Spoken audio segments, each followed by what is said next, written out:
Tổng Bí thư, Chủ tịch nước Tô Lâm điện đàm với Tổng thống Hàn Quốc và Thủ tướng Nhật Bản. Chiều mùng 3 tháng 9, tại trụ sở Trung ương Đảng, Tổng Bí thư, Chủ tịch nước Tô Lâm đã hội đàm trực tuyến cấp cao với Chủ tịch Đảng Dân chủ tự do, Thủ tướng Nhật Bản Kishida Fumio và Tổng thống Hàn Quốc Yoon Suk Yeol.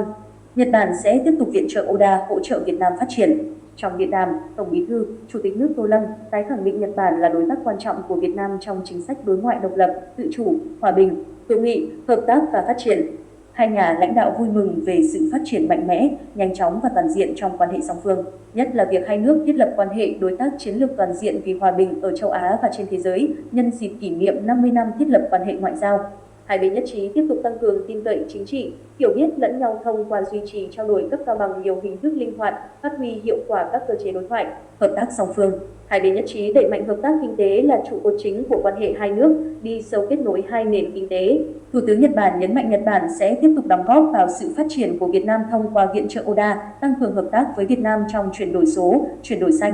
đào tạo nguồn nhân lực chất lượng cao. Tổng Bí thư, Chủ tịch nước Tô Lâm nhấn mạnh Việt Nam sẽ tiếp tục cải thiện mạnh mẽ môi trường đầu tư, nâng cao chất lượng cơ sở hạ tầng, hoan nghênh các doanh nghiệp nước ngoài, trong đó có các doanh nghiệp Nhật Bản tham gia đầu tư, kinh doanh tại Việt Nam. Hai bên nhất trí tiếp tục thúc đẩy hợp tác quốc phòng, an ninh theo hướng thực chất, triển khai có hiệu quả các thỏa thuận hợp tác đã ký kết, làm sâu sắc hơn kết nối nguồn nhân lực, giao lưu nhân dân, hợp tác giữa các địa phương. Tổng Bí thư, Chủ tịch nước Tô Lâm đề nghị chính phủ Nhật Bản tiếp tục quan tâm, có chính sách khuyến khích và tạo điều kiện thuận lợi cho cộng đồng người Việt Nam đang sinh sống, học tập, làm việc tại Nhật Bản.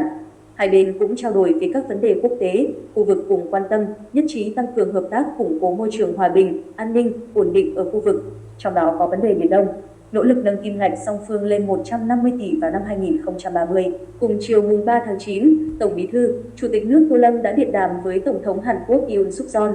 Tại cuộc điện đàm, hai nhà lãnh đạo bày tỏ vui mừng tiến hành cuộc điện đàm cấp cao để cùng trao đổi ý kiến về việc thúc đẩy quan hệ đối tác chiến lược toàn diện Việt Nam, Hàn Quốc và các vấn đề hai bên cùng quan tâm. Hai nhà lãnh đạo nhất trí tăng cường hơn nữa hiểu biết lẫn nhau và sự tin cậy chính trị thông qua duy trì tiếp xúc, trao đổi cấp cao và trên các kênh đảng, chính phủ, Quốc hội và nhân dân giữa hai nước, tăng cường hợp tác trong lĩnh vực quốc phòng, an ninh, thúc đẩy hợp tác kinh tế, thương mại và đầu tư ngày càng thực chất, hiệu quả, cân bằng, bền vững. Hai bên nhất trí sẽ cùng nỗ lực nâng kim ngạch thương mại song phương lên 150 tỷ USD vào năm 2030. Tổng Bí thư, Chủ tịch nước Tô Lâm hoan nghênh các doanh nghiệp Hàn Quốc tham gia vào các dự án đầu tư lớn của Việt Nam. Tổng thống Hàn Quốc nhấn mạnh Hàn Quốc sẽ tăng cường nhập khẩu hàng nông sản của Việt Nam. Hai bên nhất trí thúc đẩy hợp tác lao động, văn hóa, du lịch, giáo dục, giao lưu nhân dân, quan tâm, hỗ trợ công dân hai nước đang sinh sống, học tập và làm việc tại mỗi nước. Hai bên nhất trí tăng cường hợp tác trên các vấn đề khu vực, quốc tế. Tổng Bí thư, Chủ tịch Tô Lâm khẳng định Việt Nam luôn quan tâm và sẵn sàng đóng góp tích cực vào tiến trình hòa bình trên bán đảo Triều Tiên.